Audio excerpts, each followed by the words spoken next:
I was in Tripoli for a month in all, and it was actually probably the least dangerous place to report from, because the cruise missile strikes were highly targeted, and our own personal freedom to move about was so constricted by the Libyan authorities that we spent most of the time in the hotel.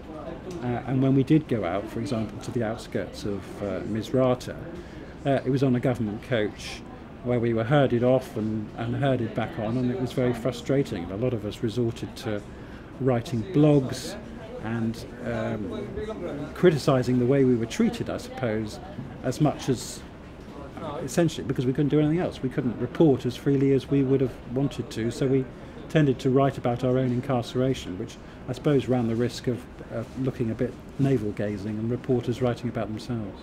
Weirdly, the situation that was perhaps the most dangerous was Tunisia, and I say that it's strange because other uprisings have garnered more attention since then.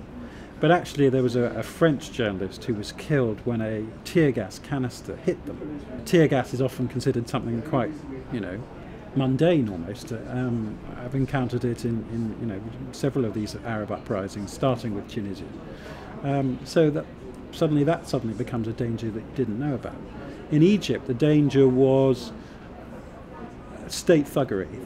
That there was a point where Mubarak, the president, could not control the situation other than finding quite extreme methods of doing so. He had inadvertently allowed journalists into the country, which was a huge problem for him because the whole thing was being broadcast.